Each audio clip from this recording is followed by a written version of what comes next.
Salut Moussaillon, on se retrouve dans cette vidéo pour faire le résumé de la 9ème semaine du Vendée Globe. Au programme, un peu de casse et une météo très compliquée pour ceux qui ont passé le Cap Horn. Et au niveau du Virtual Regatta, on arrive possiblement à la dernière semaine avant l'arrivée des premiers. Et à la fin de la vidéo, comme d'habitude, je donnerai le nom du vainqueur de la semaine dernière et je donnerai l'énoncé du concours pour la semaine prochaine. Et sur ce, je vous souhaite une très bonne vidéo. Et voilà, donc on se retrouve tout de suite sur la cartographie disponible sur le site du Vendée Globe.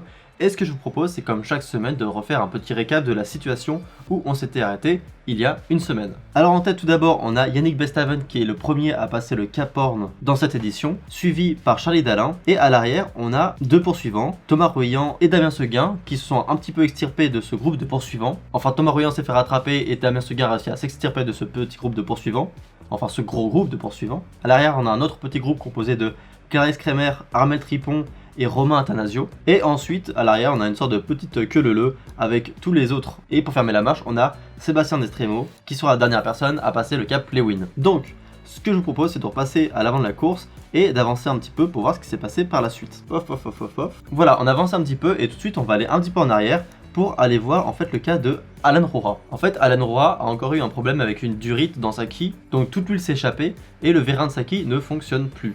Et en fait, dans les bateaux comme les IMOCA, la quille peut bouger pour augmenter les performances du bateau. Et là, Alan Rohra, comme il a plus de vérin fonctionnel, il peut plus orienter sa quille et donc il a été obligé de la bloquer dans l'axe. Pour vous dire à quel point c'est important, Alan Rohra estime sa perte de performance de 10 à 20% en fonction de ses allures. Et donc c'est quelque chose qui est un peu dur à encaisser pour Alan Rohra qui déjà n'est pas satisfait de son classement. Et là il va continuer à perdre des places, mais au moins il va pouvoir continuer son Vendée Globe et finir, même s'il avait envisagé d'abandonner à un moment. Mais voilà, pour l'instant il s'accroche et donc il va pouvoir sûrement finir sa course. Et ça c'est quand même un des premiers objectifs du Vendée Globe, c'est de finir le Vendée Globe. Maintenant je vous propose de repasser un petit peu à l'avant de la course, et avant d'avancer, on va se recentrer sur Louis Burton pour une bonne raison. En fait, Louis Burton, depuis qu'il s'est arrêté près de l'île Macquarie, il est en train de faire une grande remontada, et le groupe qu'il avait semé pendant qu'il était en train de faire ses réparations proches de l'île, et bah c'est bon, il les a bien rattrapés, et là on peut voir qu'il est 7ème. Et on va pouvoir voir que Louis Burton a fait une petite bourde qui n'a pas coûté grand chose, mais voilà, du coup, regardons tout de suite de quoi je parle. Et en fait, si on zoome ici, on zoome à fond, et bien en fait on voit que Louis Burton est rentré dans la zone d'exclusion, là à cet endroit là, exactement, Alors, on peut voir qu'il est rentré vraiment très brièvement dans la zone d'exclusion, et le tracé là est pas exactement très précis. En fait le règlement au niveau de la zone d'exclusion, c'est déjà que tu dois pas rentrer dans la zone d'exclusion, et si jamais tu rentres dans la zone d'exclusion, et bien en fait tu dois sortir au même endroit que l'endroit où tu es rentré, ou alors plus à l'ouest. Parce qu'évidemment on peut pas ralentir ton bateau de 70% comme sur Virtual Regatta. Voilà, donc si tu abuses un petit peu trop de la zone d'exclusion, les commissaires de course peuvent même décider de t'attribuer une pénalité qui va de 24 heures jusqu'à l'exclusion. Et donc Louis Burton continue sa remontée, là il est 7ème et il passera même 6ème. Et donc bien joué à lui parce que quand même depuis le début du Vendée Globe, on peut dire qu'il fait un petit peu le spectacle et qu'il ne passe pas du tout inaperçu. Un peu à l'avant, on voit que Damien Seguin et Thomas Rouillant ont pris un petit peu d'avance par rapport au groupe de poursuivants, et que Charlie Dalin est passé très proche des côtes, très proche du Cap Horn, il me semble à 6000 je crois, à environ à une dizaine de kilomètres, donc il était vraiment très proche. Enfin, de toute façon on peut le voir à son tracé. Alors que Yannick Bestaven est passé beaucoup plus à l'est. Donc maintenant je vous propose d'un petit peu avancer.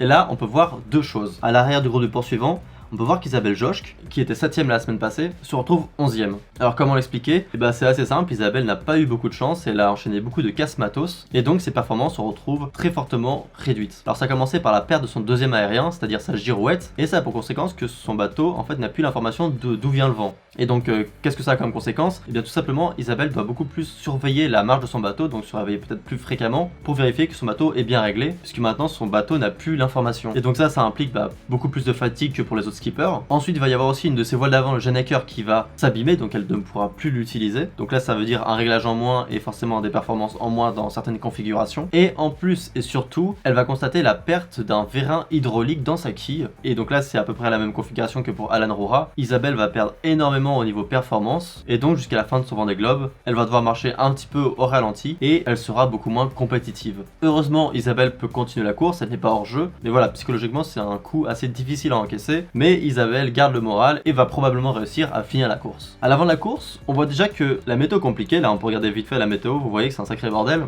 et cette météo compliquée en fait ça va ouvrir la porte à beaucoup d'options qui vont être différentes en fonction de la position des skippers. Là le problème de Yannick Bestaven et Charlie Dalin, c'est qu'ici il y a une énorme zone sans vent, et le principe ça va être de passer cette zone sans vent sans tomber dedans. Donc Yannick Bestaven paraît un peu mieux positionné, c'est sûr, et Charlie Dalin un peu rentré. Donc on verra ce qui va se passer par la suite. Et Thomas Rouillant lui passé à l'ouest des îles Malouines, et donc il a pu profiter d'un très bon vent pendant pendant que Damien Seguin, lui, a décidé de passer à l'est. Et donc là, on pourra encore voir par la suite si ça t'est payant, et je vous propose de faire ça tout de suite, et on va voir comment ça s'est goupillé. Alors, sur cette image, c'est assez clair. Yannick Bestaven s'est un petit peu pris ce centre, donc il va avoir des vents un petit peu moins forts, mais Charlie Dalin va avoir des vents très faibles, qui vont être de 4-5 nœuds, donc c'est vraiment très peu. Et Thomas Ruyant, lui, va être très content d'avoir choisi l'option Est, parce qu'il va en fait revenir complètement sur Dalin. Et Damien Seguin, lui, continue à allonger la Z2A. Et maintenant, je vous propose de continuer à avancer un petit peu pour voir quelque chose d'assez étonnant. Voilà, donc on a avancé un petit peu, on voit que Yannick Bestaven a réussi à prendre une petite avance, mais surtout que Damien Seguin, maintenant, il est deuxième. Et je sais pas si vous vous rappelez, mais dans le premier épisode de cette série, Damien Seguin avait réussi à passer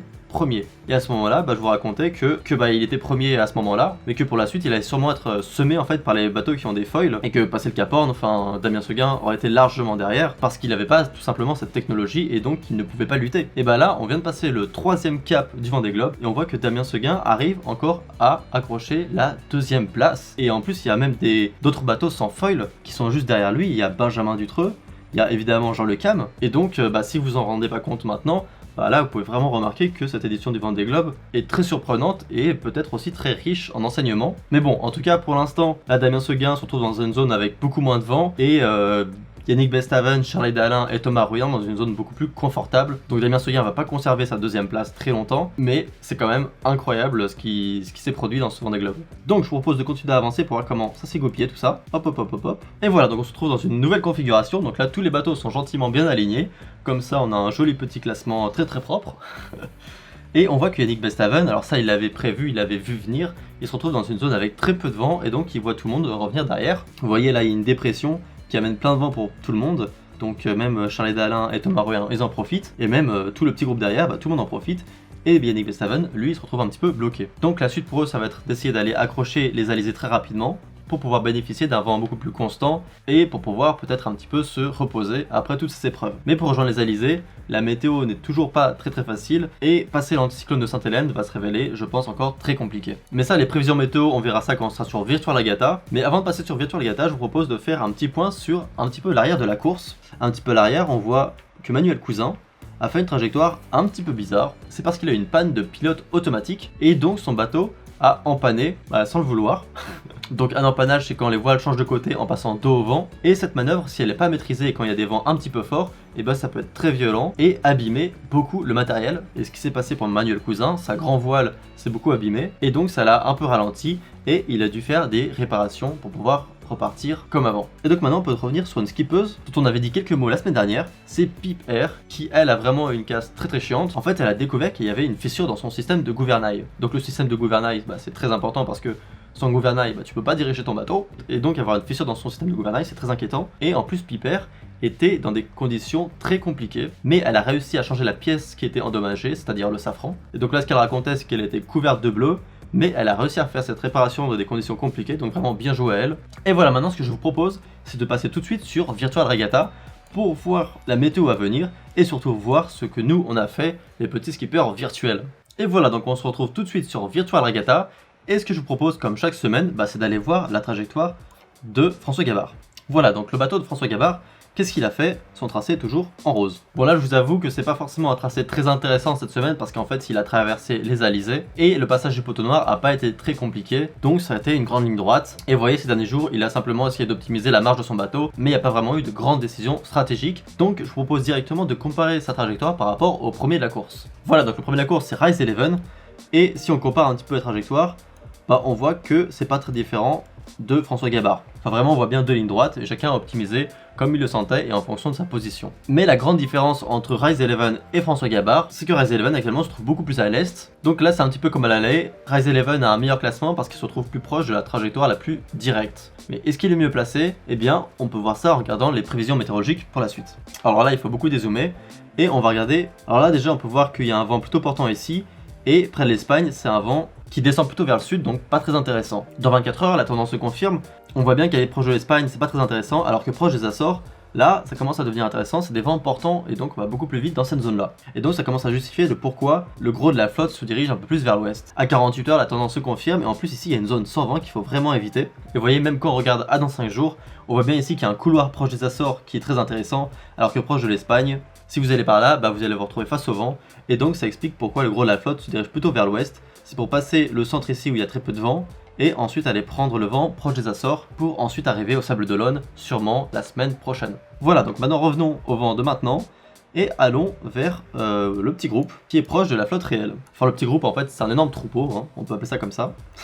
Et là, comme au niveau météo, ça a été très compliqué vu qu'il y avait beaucoup de bulles anticycloniques et de petites dépressions, et vous allez avoir des trajectoires très différentes, probablement très différentes de la mienne. En plus, je dis pas que la meilleure option c'est ma trajectoire, pas du tout. Et même actuellement, si on regarde, je me retrouve dans une position assez confortable et je risque de perdre beaucoup de place ces prochaines heures. En fait, vous voyez, actuellement, je suis ici. Voilà, donc ma trajectoire c'est en blanc. J'ai enlevé les trajectoires de Rise 11 et de François Gabard pour y voir un petit peu plus clair. Et là, donc, si on regarde dans 12 heures et dans 24 heures, ici, il va y avoir un centre qui va se déplacer et là, il va y avoir pas beaucoup de vent. Et moi, je me retrouve en plein milieu. Donc, si vous êtes à peu près dans cette zone, essayez de profiter un maximum de la dépression qui se trouve par ici. Et essayez de passer donc un maximum à l'est de ce centre. Mais vous voyez que ce centre, en fait, il se décale vers l'est aussi, donc il faut pas se le manger. Bref, c'est pas très facile. Et donc, nous, notre objectif pour la suite, ça va être encore de rallier les Alizés. Et comme on peut voir sur les prochains jours, là, quand on fait défiler, on voit que ça va pas encore être très facile de rejoindre les Alizés. Enfin, on voit qu'ici, il y a vraiment une zone avec très peu de vent, et les Alizés, actuellement, sont assez peu établis.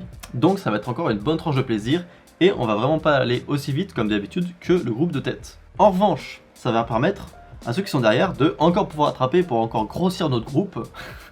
Et on voit qu'avec l'enchaînement du vent, en fait, pour vous, ça va être assez simple. Il faut aller tout droit, vous longez la Z2A et vous essayez tout simplement d'optimiser la marche de votre bateau, mais vous n'aurez pas vraiment de grosses décisions stratégiques à prendre. Et ça va vous permettre de rattraper le groupe qui est devant vous. Donc je parle bien de ce groupe-là qui lui va être encore un petit peu bloqué au niveau de l'anticyclone de Sainte-Hélène. Voilà, donc pour le groupe de devant, c'est la dernière semaine, donc ça va se donner à fond. Pour le groupe un peu plus à l'arrière, là vous pouvez perdre 100 000 places, mais d'un claquement de doigts. Donc il va y avoir la pression jusqu'à la fin de la course.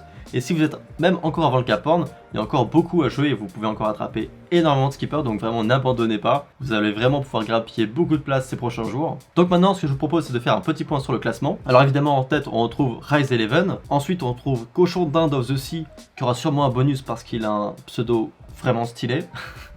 Et ensuite, on aura Catloop 06. Et donc, bien joué pour ce podium. Au niveau des teams, on retrouve en premier Extase Sea, un nom de team plutôt intéressant. Ensuite, on a Torque Esports. Et enfin, on a la Swiss Team. Et donc, bien joué à vous.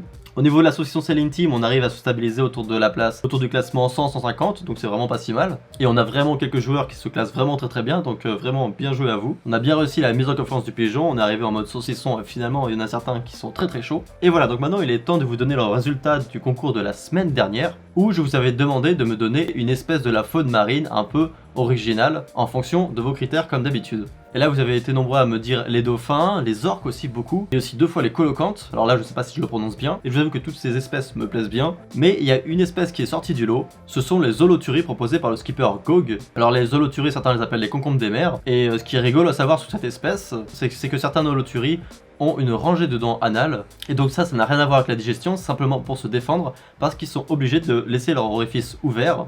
Et voilà, j'ai trouvé que c'était un petit fact assez drôle, et donc c'est pour ça que j'ai choisi l'espèce proposée par le skipper Gog. Et donc tout de suite, allons voir sa position et sa trajectoire. Alors Gog est classé 25 millième, donc c'est vraiment un bon positionnement. Bon, la trajectoire ces derniers jours, du coup, c'était pas très original évidemment parce qu'il est traversé les Alizés, mais bon, il a réussi à conserver sa place dans le groupe de tête. Et ce qui est intéressant avec le skipper Gog, c'est qu'il a pris les mêmes options que moi au début, donc il a rien payé, et il réussit tout de même de finir dans le groupe de tête. Alors, peut-être qu'évidemment il gagnera pas à la fin, et donc encore une fois, bien joué Gog. Et donc maintenant parlons de l'énoncé du prochain concours. Et bien il y a quelques semaines on avait parlé du meilleur mouillage, du plus beau mouillage que vous connaissiez. Et maintenant on fait un petit peu la même chose, ouais ça se répète un petit peu mais les semaines s'enchaînent, il faut bien trouver des thèmes.